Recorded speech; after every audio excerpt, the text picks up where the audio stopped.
လမ်းမပေါ်မှာကျွန်တော်တို့မကြာခဏဆိုသလိုစီတဲရင်ကြီးတွေရဲ့နောက်ကနေကပ်မောင်းမိတက်ကြပါတယ်။ဒါဟာတကယ်တော့ရွေ့လျားနေတဲ့ဘုံတစ်လုံးနောက်ကိုလိုက်နေတယ်လို့ပါပဲ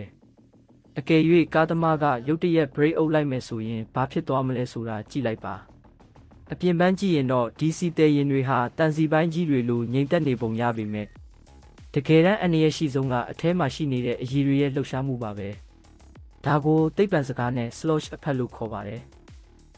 တာမန်ကုန်တင်ကားတွေကအခဲပစ္စည်းတင်တာမို့ brake အုပ်လိုက်ရင်အရှိန်ကတန်းရက်သွားပါတယ်။ဒါပေမဲ့စီတဲရင်မှာတော့ကားဘီးတွေရက်သွားပေမဲ့အထဲကစီတွေကလှိုင်းလုံးကြီးလိုရှေ့ကိုအရှိန်နဲ့ဆောင်တိုးပါတယ်။ဒါကိုဒုတိယအကြိမ်မြောက်ရိုက်ခတ်မှုလို့ခေါ်ပြီးကားကိုရှေ့ကိုဆွဲခေါ်သွားသလိုဖြစ်စေတဲ့အတွက် brake မမိပဲအနည်းရဖြစ်စေတာပါ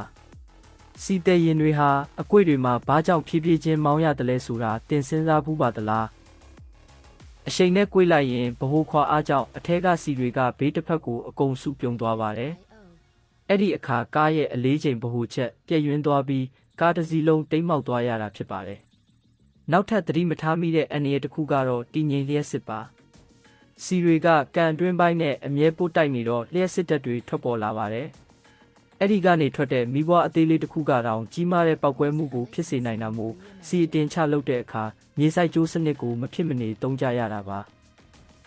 တကယ်တော့စီအပြည့်တင်ထားတဲ့ကားထက်စီတဝက်ပဲပါတဲ့ကားဒါမှမဟုတ်စီလွတ်ကားတွေကပိုပြီးအန္တရာယ်များပါတယ်ဘာလို့လဲဆိုတော့အထဲမှာအရည်တွေလှုပ်ခါဖို့နေရာလွတ်ပူများနေတယ်လို့စီငွေတွေကြောင့်ပောက်ကွဲအားပိုပြင်းထန်တက်လို့ပါပဲဒါကြောင့်လမ်းမပေါ်မှာစီတဲရင်တွေကိုတွေ့ရင်ဒီအချက်၃ချက်ကိုမှတ်ထားပါတဲ့အနီးကပ်မောင်းတာကိုရှောင်ပါနှစ်ကြော်တက်မယ်ဆိုရင်မြင်ကွင်းရှင်းတဲ့နေရာမှာမြန်ကြော်ပါသူတို့စီဖြစ်နေချိန်ဒါမှမဟုတ်ပြုတ်ပြင်းနေချိန်ဆိုရင်အနာမကပ်ပါနဲ့